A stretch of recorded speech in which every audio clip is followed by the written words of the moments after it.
What's up, everybody? It's December 6th. Welcome to another episode of Stand Tall. We're in Chapter 4 of The Art of War. Verse 16. The consummate leader cultivates the moral law and strictly adheres to method and discipline. Thus, it is in his power to control success. The consummate leader cultivates moral law and strictly adheres to method and discipline. So, both form and discipline. Let's go over to an alternate translation really quick.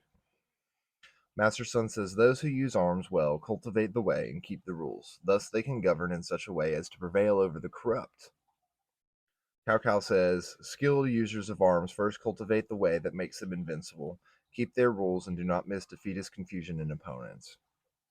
Li Kuan says, using harmony to hunt down opposition, not attacking a blameless country, not taking captives or booty wherever the army goes, not raising the trees or polluting the wells, washing off and purifying the shrines of the towns and hills in the countryside you pass through, not repeating the mistakes of a moribund nation.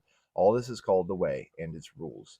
When the army is strictly disciplined to the point where soldiers would die rather than disobey, rewards and punishments that are trustworthy and just are established.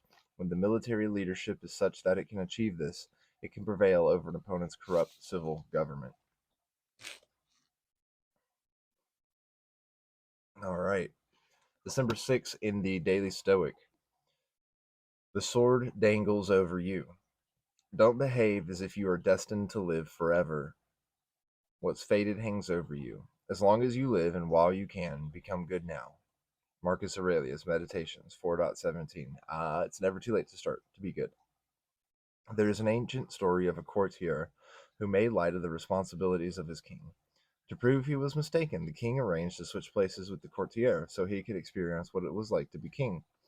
The king made one other adjustment. He hung a sword by a hair over the throne to illustrate the peril and burden of kingship, as well as the constant fear of assassination. We call the dangling reminder of death and difficulty the sword of Damocles. The reality is that a similar sword hangs over all of us. Life can be taken from us at any moment, and that threat can send us into one of two directions. We can fear and dread it, or we can use it to motivate us.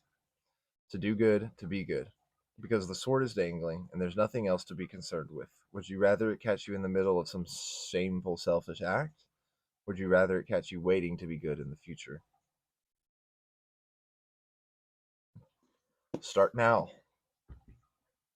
Start now, right? Because the leader who cultivates the way, right, is going to prevail over the corrupt. If you want to sit there and fear death, you can, but if you're being good, then you're content, and then you don't fear death. And that's what helps us stand tall.